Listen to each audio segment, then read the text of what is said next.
மூன்றாவது யாத்திராகமம் 32:1 பாருங்க. மோசே மலையிலிருந்து இறங்கி வர தாமதிக்கிறதை ஜனங்கள் கண்டபோது அவர்கள் ஆரோனிடத்தில் கூட்டம் கூடி அவனை நோக்கி எகிப்து தேசத்திலிருந்து எங்களை அழைத்து கொண்டு வந்த அந்த மோசேக்கு என்ன சம்பவித்ததோ அறியும்.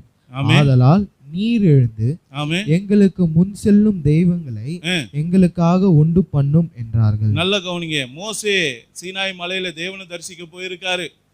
தேவனிடத்துல இருந்து 10 கற்பனைகளை வாங்கி கொண்டு இருக்கிறாரு. 40 நாளா உபவாசம் இருந்து மலையில நிக்கிறாரு. தேவன் அவனோட முகமுகமா பேசுறாரு. சீனாய் மலையே புகஞ்சுக்கிட்டு இருக்கு.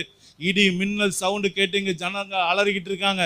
ஆனா அதுல ஒரு கூட்டம் மக்கள் என்ன பண்றாங்க, மோசே வருவதற்கு தாமதமான போது அவங்க என்ன பண்ணாங்க, அந்த மோசேக்கு என்ன ஆச்சோ தெரியல, அவன் செத்துட்டானோ உயிரோட இருக்கானோ தெரியல, இன்னும் எவ்வளவு நாள் தான் இந்த மலைக்கீழே இருக்கிறது, நான் போக வேண்டிய இடத்துக்கு போவேனாவா, அதனால எங்களுக்கு முன் செல்லக்கூடிய தெய்வத்தை உண்டு பண்ணுன்னு சொல்லி இந்த ஜனங்கள் ஆரோனை கழுத்தை பிடிச்சு நெருக்கிறத இங்க வசனம் காட்டுது. நல்லா கவனிங்க.